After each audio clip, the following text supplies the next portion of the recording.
Bonjour la famille, j'espère que vous allez bien. Nouvelle vidéo aujourd'hui, on va décortiquer de plus en plus en profondeur le nouveau programme pilote qui permet aux étudiants étrangers d'obtenir facilement la résidence permanente. Donc ça, c'est la deuxième vidéo qui va vous donner plus de détails sur ce nouveau programme. Ensuite de ça, je vous mettrai également le lien en barre de description d'informations pour les plus curieux d'entre vous ou ceux qui veulent avoir plus d'informations.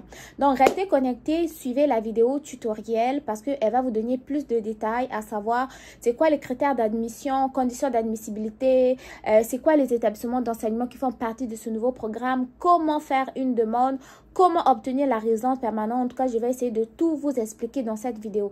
Donc restez concentrés, suivez la vidéo du début jusqu'à la fin et surtout n'oubliez pas de me laisser un commentaire, un pouce bleu, tout ce que vous voulez, mais de positif pour booster ma motivation. Donc on reste concentré et on suit la vidéo tutoriel. Donc les amis, je vous présente enfin ce nouveau programme pilote pour les étudiants dans les communautés francophones en situation minoritaire comme il faut. Dans la vidéo, on va parler de qui peut présenter la demande, c'est quoi les documents, comment présenter, qu'est-ce qui se passe après avoir présenté la demande et l'accès à la résidence permanente. Donc premièrement, vous savez que la première condition, c'est que vous devez obtenir une admission dans un établissement d'enseignement désigné participant. Et pour le moment, en fait, on a eu 3 établissements d'enseignement, à savoir le Collège communautaire du Nouveau-Brunswick, l'Université Hearst et l'Université de l'Alberta. Et les admissions qui sont acceptées, c'est les admissions qui commencent en septembre 2025. Ok? Donc, au fur et à mesure que IRCC va pouvoir signer des accords avec les établissements d'enseignement désignés, la liste des établissements désignés va être mise à jour. Ok? Sinon, pour l'instant, c'est juste ces 3 établissements d'enseignement désignés qui sont affichés. Donc, voilà.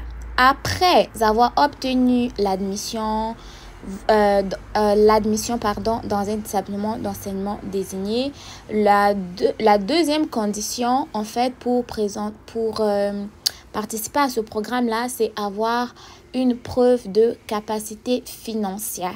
La preuve de capacité financière, en fait, dépend du groupe dans lequel vous faites partie. Et les groupes sont faits par rapport à la population qui est établie dans la ville où vous allez étudier. Donc, si vous êtes dans une ville qui a une population de 500 000 personnes et plus, vous faites partie donc du groupe A et le montant pour une personne, ça va être 635 $. Si vous venez à 2, le montant aussi va augmenter. Ok? Donc, après avoir regardé au niveau des fonds nécessaires, on retourne maintenant au niveau des documents pour présenter votre demande. Premier document, c'est pour présenter la demande, donc c'est une lettre d'admission ou lettre d'acceptation de votre établissement d'enseignement désigné. Sur la lettre, donc, il doit être précisé que vous présentez une demande dans le cadre de ce nouveau programme pilote et votre programme aussi doit satisfaire aux conditions nécessaires, c'est-à-dire formation 2 ans et plus, formation postsecondaire, étudier à temps plein. À la fin de votre formation, vous devez obtenir un grade ou un diplôme. Deuxième document, c'est les preuves de fonds. IRCC a été gentil, il nous a fait toute une liste complète des documents qui peuvent servir de preuve de fonds. Après les preuves de fonds, on a besoin des preuves de réussite aux tests de langue. Les tests de langue qui sont acceptés, on a le TEF Canada et le TCF Canada. Ok? En dehors de ça, il y a les examens médicaux et certificats de police. Donc, pour cela, en fait, vous allez peut-être faire un examen médical ou pas, mais tout cela, ça dépend. Si vous venez au Canada pour une durée de 6 mois et plus, ou si vous devez travailler par exemple dans l'enseignement, garde des enfants ou dans le domaine de la santé. Au moment de présenter la demande, il y a des instructions qui sont affichées sur le site internet de IRCC et les exigences vont dépendre du pays.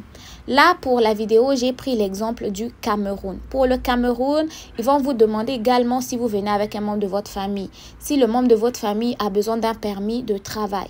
Moi, j'ai dit non.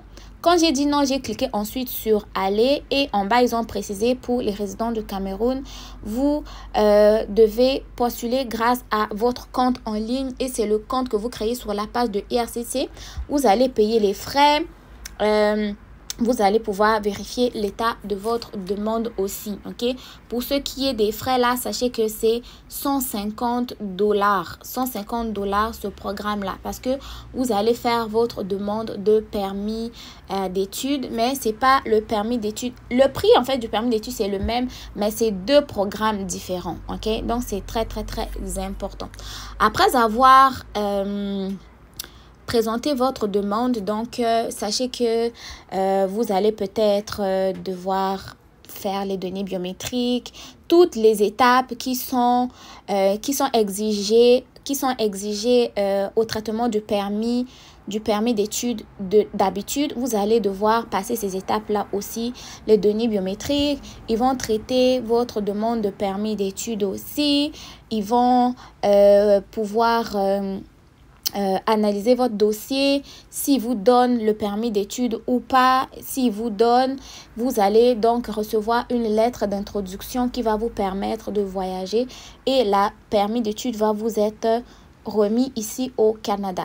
Si vous faites votre demande de permis d'études et que celui-là n'est pas accepté dans le cadre du nouveau programme, vous pouvez toujours essayer de faire une demande de permis d'études ordinaire, ok, comme on fait d'habitude dans n'importe quel programme, quoi.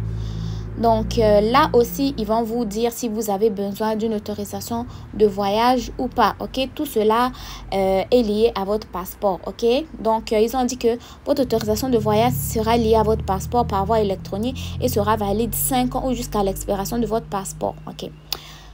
Si vous avez besoin d'un visa visiteur, nous vous demanderons d'envoyer votre passeport au bureau des visas le plus proche afin que nous puissions y joindre votre visa, ok? Donc, l'obtention du permis d'études, je vous l'ai dit, c'est lorsque vous arrivez au Canada, l'agent que vous allez rencontrer, c'est lui qui va vous rendre votre permis d'études.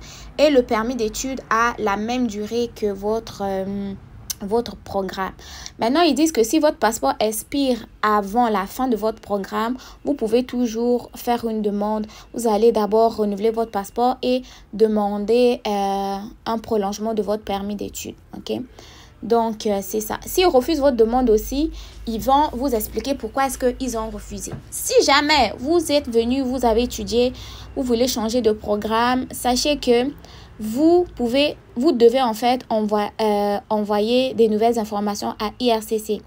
Maintenant, pour rester dans le programme pilote, vous allez devoir étudier dans un établissement d'enseignement qui fait partie du programme, ok? Donc, si par exemple, vous êtes venu au niveau de l'Université de l'Alberta, le programme d'études dans lequel vous avez étudié ne vous correspond pas, pour demeurer admissible à ce programme, vous devez faire une nouvelle demande d'admission. Informer IRCC, mais rester dans l'établissement en question, ok? Dans l'établissement qui fait partie de la demande. Maintenant, après avoir fait votre demande, vous arrivez au Canada, vous étudiez, vous terminez votre programme. Pour accéder à la résidence permanente, en fait, vous devez être résident du Canada hors Québec. À ce moment-là aussi, votre statut de résident temporaire doit demeurer valide et aussi, vous allez devoir donc obtenir votre diplôme à la fin de votre formation. C'est le seul 3 critères dont vous avez besoin, ok? Donc,